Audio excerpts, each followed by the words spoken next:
partidos políticos que se fazem presentes neste ato.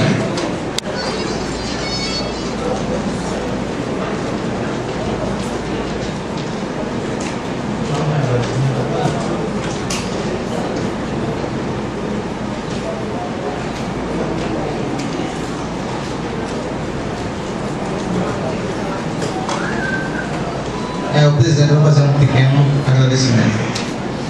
Estou alegre por estar vivendo um momento histórico em minha vida, e esse momento histórico é também do nosso município de Candeias. Em observância ao regimento desta Casa Legislativa, na sessão solene de abertura dos trabalhos legislativos para o primeiro período de 2013, quero nesse momento agradecer, em primeiro lugar, ao nosso Pai soberano, o nosso Senhor Jesus Cristo, à comunidade aqui presente, ao excelentíssimo senhor prefeito do município de Candeias, Francisco Silva Conceição, ao senhor vice-prefeito do município de Candeias, senhor Jorge Luiz Tavares Bordoni, aos senhores vereadores e vereadoras que compõem esse parlamento, que com fé em Deus daremos uma resposta positiva ao povo de Candeias, que nos outorgou o mandato, que possamos representá-los nesta legislatura. Agradecer também a presença do excelentíssimo senhor deputado estadual Manuel Isidoro de Santana Júnior.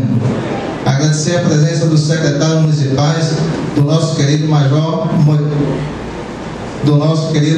Moisés. Aos meios de comunicação da nossa cidade e cidade vizinha, pela brilhante cobertura dessa sessão e abertura dos trabalhos dessa legislatura. Com fé em Deus, viemos para construir um tempo novo, uma nova história. E com fé em Deus, vamos fazer. Obrigado.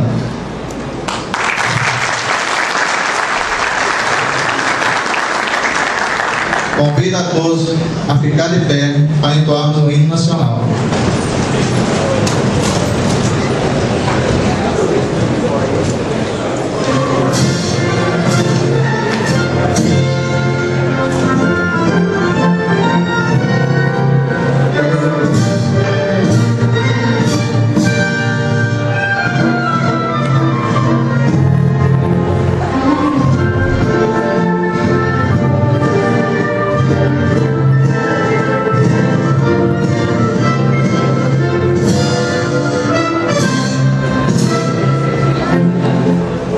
O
declaro em nome de Deus encerrada a presente sessão especial.